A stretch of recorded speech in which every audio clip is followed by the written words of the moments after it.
পাকিস্তান এখন বৃহত্তম গৃহযুদ্ধে ব্যস্ত হয়ে গেছে। এতদিন যারা স্বপ্ন দেখতো ভারতকে হাজার টুকরো করবে, তাদের এখন বিভিন্ন রকম সমস্যার মুখে পড়তে হয়েছে। কি হয়েছে ঘটনাটা তোমাদের আমি দেখাবো এবং ভিডিও ক্লিপও দেখাবো।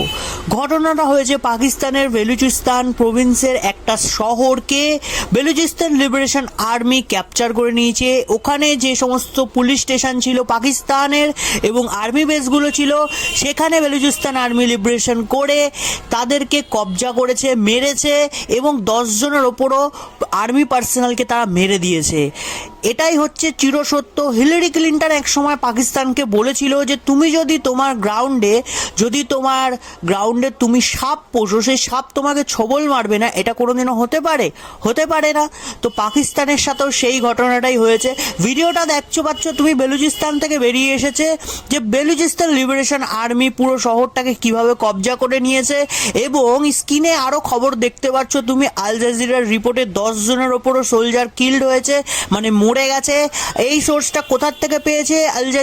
আল জাজিরাকে দিয়েছে পাকিস্তানের একজন খুব বরিষ্ঠ জেনারেল।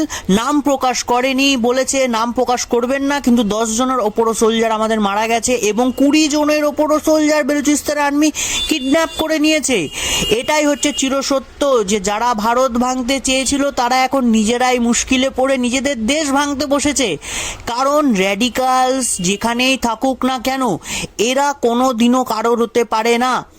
এগুলো হচ্ছে গিয়ে এক ধরনের মানসিকতা। পাকিস্তানের অবস্থা ধীরে ধীরে আরও অবনতিতে যাচ্ছে। কিছুদিন আগে ডোনাল্ড ট্রাম্প সরকার বেলুচিস্তান লিবারেশন আর্মিকে টেররিস্ট বলে গণ্য করেছে। সেই টেররিস্ট বা স্বতন্ত্রতা সেনানি আমরা বলবো, কারণ বেলুচিস্তান আর্মি যদি পাকিস্তানে এরমভাবে হামলা চালাতে থাকে তো পাকিস্তানের অবস্থা তো খারাপ হবেই। তার সাথে সাথে চীন, আমেরিকা এবং আরও যারা দেশগুলো রয়েছে যারা পাকিস্তানের বেলুচিস্তানে কবজা করার চেষ্টা করছে, তাদেরও অবস্থা খারাপ হবে। কারণ এই যে বেলুচিস্তান প্রভিন্সটা রয়েছে, এখানে প্রচুর পরিমাণে রেয়ার আর্থ ম্যাটেরিয়াল রয়েছে, এটা পাকিস্তান দাবা করে, কিন্তু আসল সত্য এখনো পর্যন্ত জানা যায়নি। কারণ পাকিস্তান থেকে যতটুকু খবর বেরোনো সম্ভব, যতটুকু ওরা বের করতে চায়,